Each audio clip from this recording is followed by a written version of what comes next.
So where I'm currently working is contract based, and I'm basically selling my skills to many different people. So my services are my skills at the moment. With design, they talked a lot about how the workplace is getting smaller and more community and a lot more mobile and things like that. So communication is a very important factor. Like, you're not necessarily always going to be working under someone, and you're always going to have initiative to solve problems and do things yourself and do a lot of things by yourself for the first time. And there's things that you can't actually be trained to do that. You just have to understand the principles of how that you can manage or mitigate those kinds of things. And another thing too is you're competing with a lot of people. You're not just competing with someone down the street, you're also competing with the world now, as everything's globalized. So you can hire a freelance designer on elance.com for $3 an hour, and I'll be competing with dudes in India. So these are the kind of challenges that I guess I'm facing.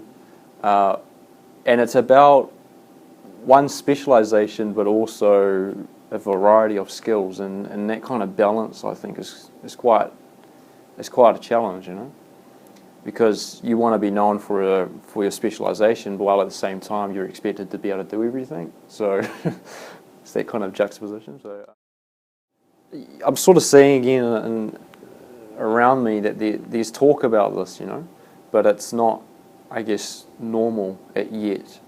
That there's a lot of opportunity in everybody's. The era of jobs is completely changing. The paradigm of jobs is completely changing, and I feel like I'm witnessing something that I can't put a label on, because no one's told me what that is, and that's what's been quite hard as well. Going through the workforce is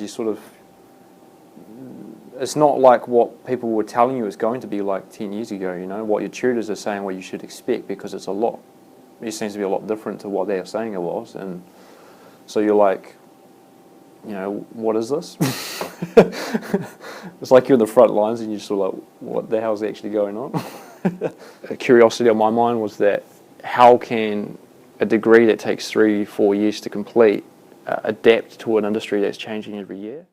I'm trying to maneuver myself from design into development because I'm really interested in user experience, of how people interact with interfaces, but how they access information.